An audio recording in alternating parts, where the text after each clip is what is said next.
celebrating Black history with the hidden stories of our country's past. Back in those days, you couldn't do that. The white had to do that. From the Gulf Coast's oldest churches, I think a Black history was lit from this church. To a discovery in the Mobile River that could rewrite history books. I'm proud they found this ship. I mean, it brought joy to my heart. We look to the future by diving into the past. Hello, everyone. I'm Mel Shaw. And I'm Roseanne Haven. In honor of Black History Month, we take you across the Gulf Coast and the country to highlight the hidden history of African Americans. We begin in Mobile's Africatown community.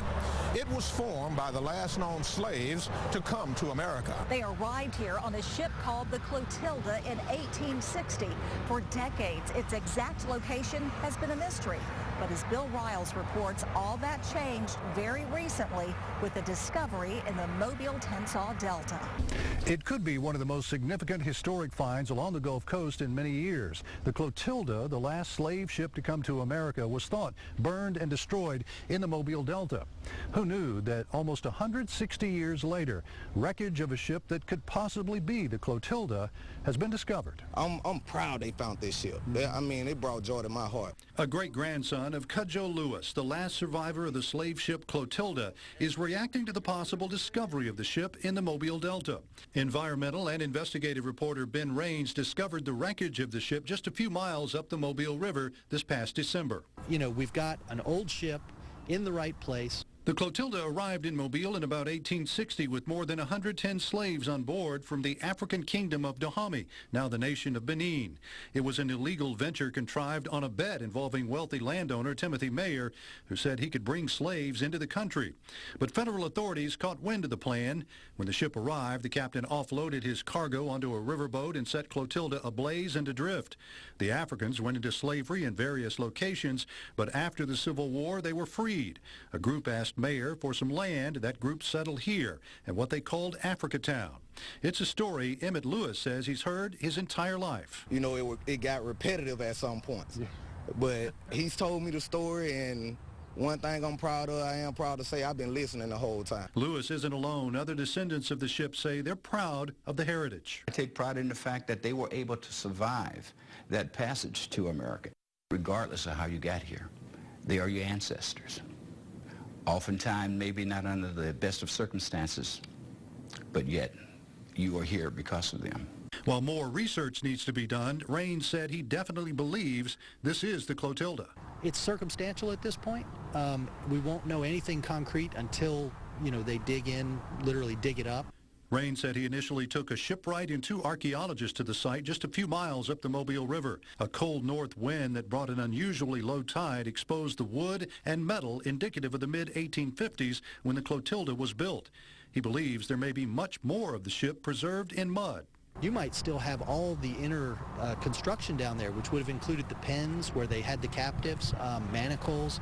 We might find, you know, casks of different supplies. And Raines says the historical significance can't be understated. What I hope is finding the ship, if this is it, gives people a reason, one, to you know, investigate a little more, to pay attention to Africatown. Like, I want everyone to see it. I want every child that run around this community to be able to take field trips from the school and someone go there and explain to them what that is and what it means to this community. The Alabama Historical Commission is now trying to decide what to do with the find. It's another part of the Clotilda story that remains in progress. I'm Bill Riles. Survivors of the Clotilda organized Union Baptist Church in 1869.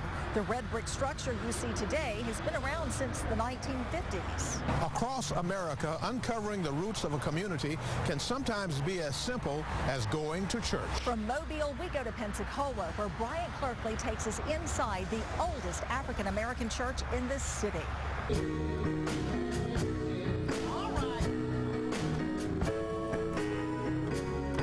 I think a Black history was lit from this church. I believe that the beginning of Pensacola's Black history is a legacy to this church. I believe you cannot serve Black history in Pensacola without acknowledging this church.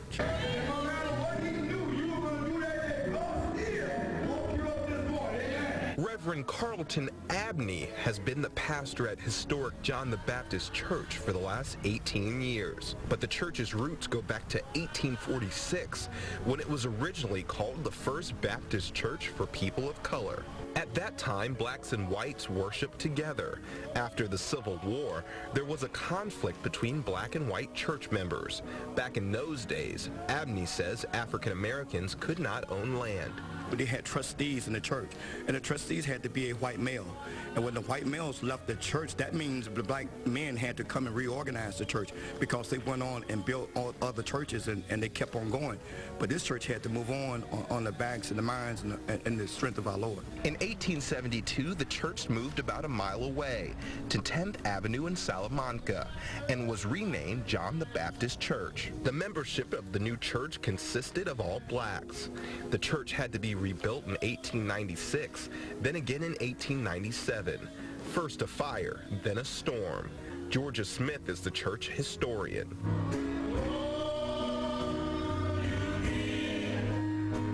Well, I know we're all very proud to say that we are the oldest Baptist church in Pensacola, and to say that our slave forefathers left something for us.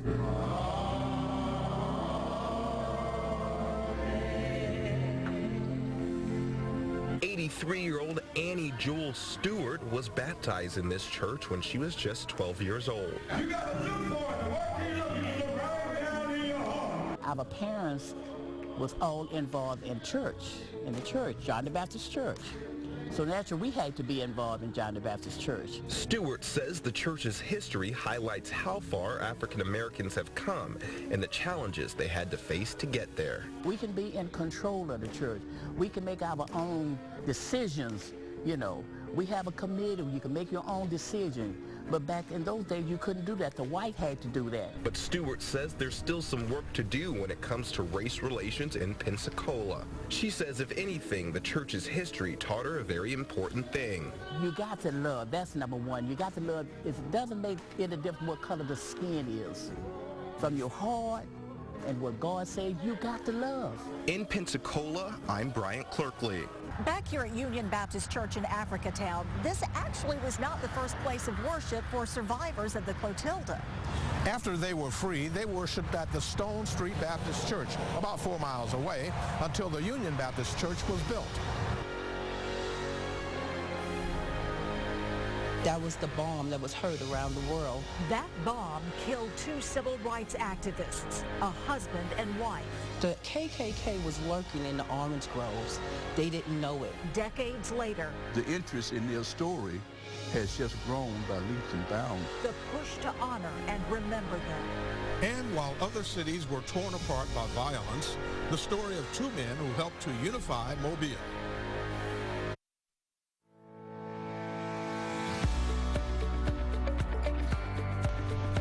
Are you looking for a rewarding, fast-paced career? Do you want to make a difference in your community? Have you been searching for an opportunity to advance your career? This is Sheriff Sam Cochran, and I invite you to join our team with the Mobile County Sheriff's Office. Go to teamsheriff.org to see what exciting opportunities we have to offer.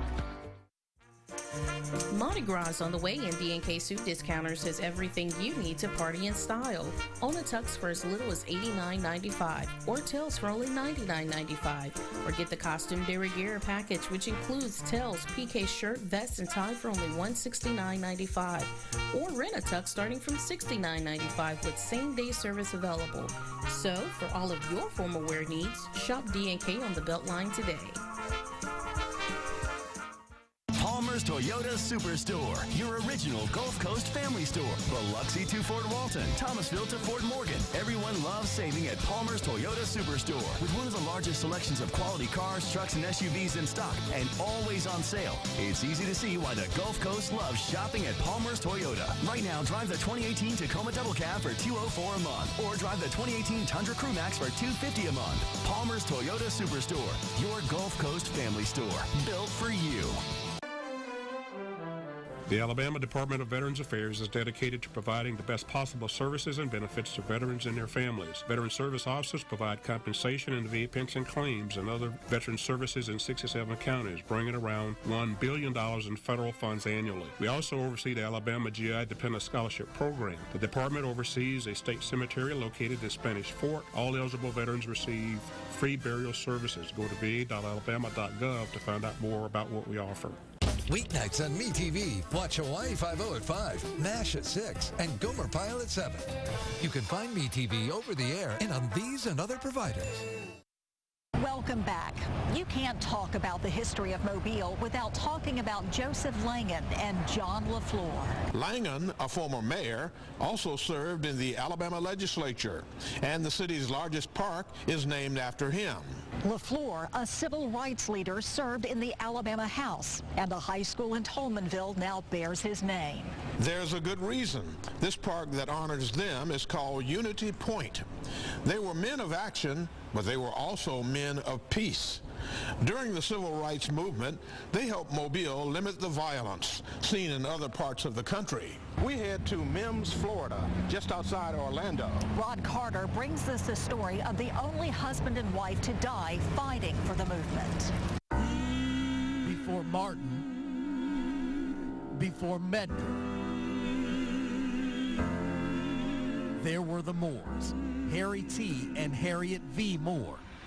The Moores were married civil rights activists from Mims, Florida, a tiny town along the Space Coast. It's just east of Orlando. On December 25th, 1951, someone placed sticks of dynamite underneath the front porch of their modest shotgun home. That was the bomb that was heard around the world. They told me that people as far as Titusville and Scotchmore came running. They thought NASA blew up. Harry T. Moore passed away that day, and Harriet died 9 days later. Harry Moore was the secretary of the NAACP. He routinely registered black voters. He stood up and spoke out against lynchings. It made him and his wife targets. They came home. The KKK was lurking in the orange groves. They didn't know it. They were waiting. Many believe that blast shined a brighter light on the civil rights movement. William Gary has dedicated the last several years of his life to this, the Harry T. and Harriet Moore Memorial Park and Museum. This was all orange groves out here. And this, a chance to see how the Moores lived. There's a replica of their home, complete with an icebox, wood-burning stove, the radio that, they had. Touches of 1951. Gary told me not enough people know about the Moores and the sacrifice they made for freedom. The early civil rights movement received a tremendous boost, and the interest in their story has just grown by leaps and bounds. I grew up in the segregated South in Mississippi, actually in a hotbed of civil rights activity. So my ability to get a college education, to be an engineer and work for NASA is a direct result of things that they were fighting for back then. It's been more than 66 years since that bomb exploded here in Brevard County, a bomb blast that everyone says was so loud it could be heard for miles and miles away. And to this day, no one's ever been brought to justice. And though they want that to happen one day, they don't hold out hope, only the hope that soon everyone will know of the Moores and their story. Harry Moore was fighting against lynchings, trying to get legislation passed to outlaw lynching. He was fighting against police brutality, which we still have an issue with today. In Mims, Florida, I'm Rod Carter. Several of the Moores' personal items are now housed in the Smithsonian. Those items include a watch, a wallet, and a locket with their photos. They were not only fighting for themselves and equality for themselves, but equality for their community. Breaking barriers. Civil rights leaders weren't the only ones. So were African-American soldiers. Next, the stories of those who, despite discrimination, climbed through the ranks to lead our nation. If you have been injured on the job, then please listen carefully. The Florida Supreme Court recently ruled on a case which could mean more benefits to you, the injured worker. My name is Brett Vygotsky. I'm here at Levin Papantonio to help work through the details as to what this case means to you. Give me a call today at 432-1111 to learn more about these additional benefits, or visit us online at levinlawn.com. There's one dealer on the Gulf Coast that offers a one-price, low-price guarantee on every new Honda in stock, and that's Pensacola Honda. And service prices are no different. Our winter service package includes oil and filter, brake inspection, tire rotation, battery test, and more for just $59. Plus, we'll diagnose any warning light for free, any make or model, and there's no appointment necessary. With the best selection, best service, and the one price, low price guarantee, it's Pensacola Honda. Experience the difference today. Selfless service is the principle that guides Army National Guard soldiers to be ready whenever disaster strikes. They have a stake in the well-being of the neighborhoods where they live and work. They train part-time to be ready to serve at all times. Selfless service. It's what inspires the men and women of the Army National Guard to be part of something greater than themselves. Visit NationalGuard.com to learn more. I was injured on the job when a high-pressure hose cut my leg bad. I want to make sure all my bills and expenses are covered. It's time to call Long & Long. We got Joe $875,000 for his work injury claim. There's a lot at stake after a serious accident. That's why you should call Long & Long at 445-6000. We'll speak with you for free and fight to get you the maximum recovery. After an accident, don't wait long. Call Long & Long at 445-6000. It's not just a Subaru, it's a Kobe Subaru. Lease the top Safety Pick Plus 2018 Outback for $239 a month. It's more than a Subaru. It's a Kobe Subaru. Lease the top Safety Pick 2018 Forester for $219 a month. Get more than a Subaru from Kobe Subaru with free oil changes for as long as you own your car. At Kobe Subaru, it's all about you. Complimentary maintenance included. Driving through Mobile, you may have noticed historical markers like this one, each one marking a different spot along the Dora Franklin Finley African American Heritage Trail. Established in 2007, it has grown to include more than 36 historical sites, including this one, Africatown Graveyard. The burial ground dates back to 1876, 16 years after the arrival of the Clotilda slave ship. This is the final resting place for the Clotilda survivors and their descendants. 3,000 people are buried here, many undiscovered until just the past decade, when an archaeological project uncovered hundreds of unmarked graves. One grave that is marked is the final resting place for Emperor Green. Green was a Buffalo soldier, the name given to members of all black Army regiments after the Civil War. The soldiers played a key role in the American Indian Wars, even as they battled segregation. It's a battle African American soldiers continue to fight for decades. In both world wars, many of them fought for freedom they couldn't even enjoy back home. We travel to Washington, D.C. now, where reporter Bree Jackson tells you the stories of some of those soldiers who are now being honored decades later. They fought overseas for America's freedom while struggling for civil rights in America.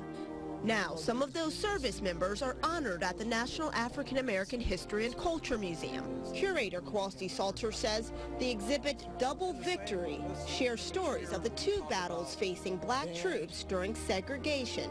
These men and women were always willing to fight. They were willing to fight for their country. And they were not only fighting for themselves and equality for themselves, but equality for their community and equality for great America. At the time, opportunities for African Americans were extremely limited, both in society and in the military. The photos and artifacts in this exhibit introduce visitors to barrier breakers like Charles Young. He's the third African American to graduate from West Point in 1889, and talk about a hidden history and a connection. He is the officer that mentored Benjamin O. Davis. Benjamin O. Davis Sr. was the first African-American general in the U.S. military. Despite discrimination, these men were among the few black service members to rise through the ranks. Then, World War I galvanized the black community to serve in an effort to make America achieve true democracy. Because if you serve, you earn citizenship, equality, democracy. By World War II, the number of African Americans enlisted or drafted rose significantly. Salter says leaving rural areas in the South to serve overseas had a unique impact on black soldiers. And when they got overseas in France, the French people welcomed them with open arms. They were treated with a level of equality that they had never experienced back home. And so that caused some American soldiers not to even come back to America, and they stayed in Europe and became expatriates. But most did return to the U.S. Among them was Charles Hamilton Houston. The first lieutenant went to Harvard and became a key player in the fight for civil rights. Fought overseas in the 92nd Division and came back to America. That was not what he and others were promised. And so he became a lawyer, and he is one of those individuals who taught individuals like Thurgood Marshall, and we know what Thurgood Marshall went on to be. Marshall was the first African-American Supreme Court justice. And another who returned to the civil rights battle at home was Medgar Evers, an activist who was the first field secretary for the NAACP and worked to end segregation at the University of Mississippi before making the ultimate sacrifice. So he survived World War II only to be assassinated in his driveway in 1963. Medgar Evers, along with Benjamin O. Davis and Charles Young, are among the veterans buried here at Arlington National Cemetery. Salter says it's important to tell their stories today so that we don't forget all the things African Americans fought for, abroad and at home. In Arlington National Cemetery, I'm Bree Jackson.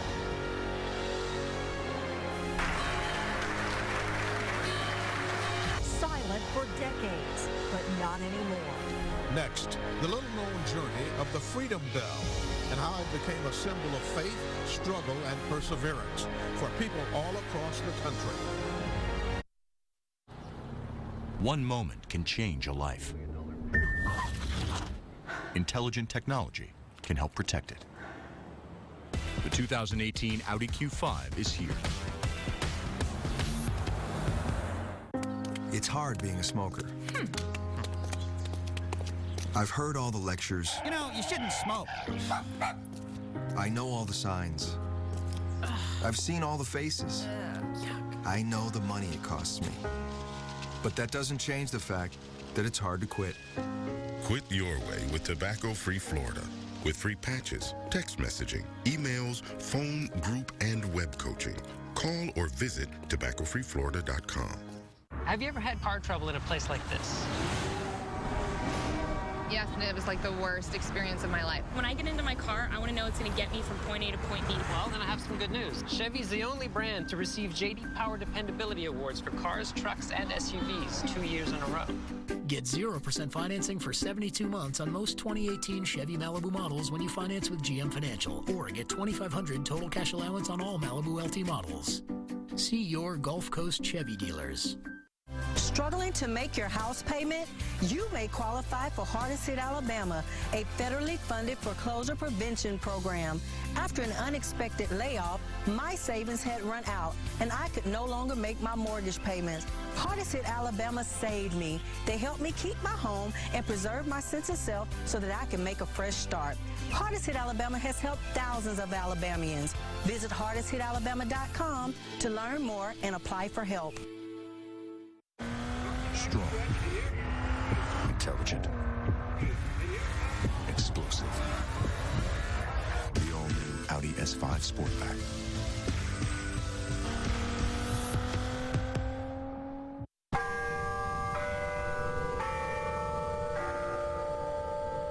The sound of a ringing bell. It's more than just a way to mark the hour. For many people, it's a symbol of something else, something deeper. From Mobile's Cathedral Square to Williamsburg, Virginia, where Anita Blanton shares the story of how a little-known bell, silent for years, became a leading symbol of freedom. Forever a part part of history, this bell is always the center of attention wherever it goes. And what a journey it's traveled. One of its shining moments being displayed in the National Museum of African American History and Culture in Washington, D.C., as it opened its doors for visitors from around the world. We were there as it was delivered for all to see.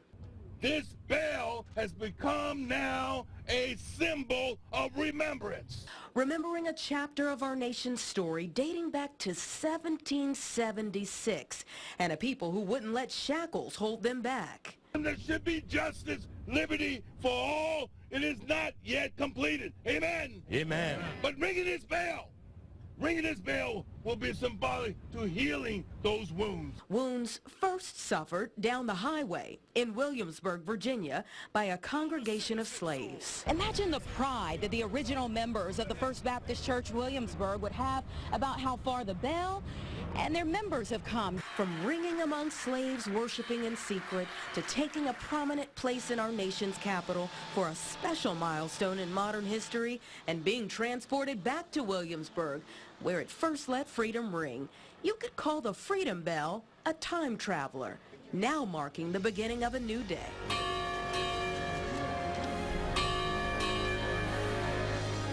And that was Anita Blanton reporting. And we want to thank all of you for joining us on this journey across the Gulf Coast and the country. To see more stories on the hidden history of African Americans, head to WKRG.com.